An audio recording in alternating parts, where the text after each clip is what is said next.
Hi hello welcome to our channel. Me chest dish అండి. మనకి చట్నీలు పొద్దున్నే చేయాలి ఏం లేవు అనుకునేటప్పటికి మనకి శనగ చట్నీ అయితే చాలా తొందరగా అయిపోతుందండి. దానికోసం ఏం చేయాలనేది నేను మీకు చూపిస్తాను.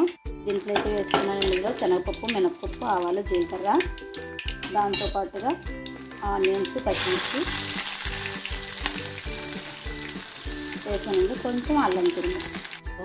అందుకని నేను 3 టేబుల్ స్పూన్ వచ్చి శనగపిండి తీసుకున్నాను. మన శనగపిండి ఇలాగ ఒక దాంట్లో కానీ జిప్పు బ్యాగ్లో కానీ ఇలాగ దాంట్లో కానీ ఫ్రిడ్జ్లో పెట్టేసుకుంటే చాలా రోజుల వరకు ఉంటుందండి. చీజ్ అనేది రాదు. ఫ్రిడ్జ్లో స్టోర్ చేసుకుంటే బాగుంటుందన్నమాట.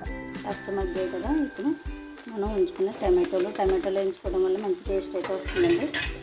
అండ్ కరివేపాకు కూడా వేసేసుకున్నాను. సాల్ట్ అండి, తొందరగా స్మూత్ అవ్వడం కోసం మ్యాక్సిమం సాల్ట్ని అవాయిడ్ చేయండి. దొరికితే సాయంత్రంలో యూజ్ చేయండి, లేకపోతే కల్లుప్పే మాత్రమే వాడండి. సాల్ట్ అంత హెల్దీ కాదు. సో నేను ఎక్కువగా రెగ్యులర్గా కల్లుప్పే వాడతాను. లైట్గా పసుపు, వాటర్ వేసుకొని కొంచెం పలుచగా కలుపుకోవాలండి. మిరపకాయలు కూడా వేసుకుంటారండి. నేనైతే పిల్లల కోసం కాబట్టి ఎండుమిరపకాయలు స్కిప్ చేశాను. ఎండుమిరపకాయలు కొంచెం మసాలా కూడా వేసుకుంటే చాలా టేస్ట్ ఉంటుందండి. ఇష్టమైన వాళ్ళు వేసుకోవచ్చు. నేనైతే అవి అవాయిడ్ చేశాను. పిల్లల కోసం చేస్తున్నాను కదా అని చెప్పి. మా పాపకి ఇష్టం ఉంది, ఇడ్లీలో బాగా ఇష్టంగా తింటుంది. కాస్త కారం అయితే వేసేసాను. కారం పచ్చివాసన పోయేంత వరకు వేయించుకోవాలి.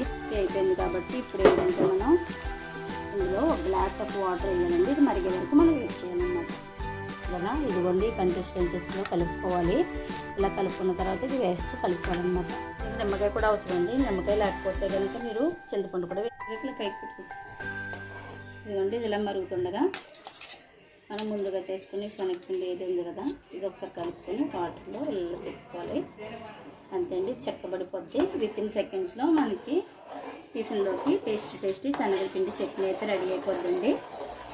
ఇలా కలిపేసుకున్న తర్వాత మనకి ఇంకా చక్కగా అనిపిస్తే కనుక లైట్గా వాటర్ అయితే వేసి ఫ్యాక్షన్ ఆఫ్ సెకండ్స్లో మనకి శనగ చట్నీ అయితే ప్రిపేర్ అయిపోయిందండి. టేస్టీగా ఉంటుందండి. మనకి రెస్టారెంట్లో ఉన్న విధంగానే ఉంటుందండి. టేస్టీగా ఉంటుంది. చూడటానికి కూడా చాలా టెంప్టీగా ఉంది కదండి. ఫైనల్ టచ్లో మనం ఒక నిమ్మ చెక్క మాత్రం ఇందులో పిండేసుకుంటే సరిపోతుంది అనమాట అండి. ఎక్కువ కాదు, ఒక చెక్క పిండుకోండి, లేదంటే చింతపండు కూడా వేసుకోవచ్చు. చూసారు కదా, టేస్టీ శనగ చట్నీ రెడీ అయిపోయింది రెస్టారెంట్ స్టైల్లో. నేనైతే ఎండుమిరపకాయలు మసాలా అయితే స్కిప్ చేశానండి. ఇష్టమైన వాళ్ళు వేసుకోవచ్చు. చాలా టేస్ట్ బాగుంటుందండి. మా పిల్లలకి మాకు ఇలా ఇష్టం కాబట్టి నేను ఇలా చేశాను. Thank you for watching my videos. Thank you so much. ఇదిగోండి ఫైనల్లో వేడి ఇడ్లీ మీద సూపర్ టేస్టీ నెయ్యి వడ్డించుకొని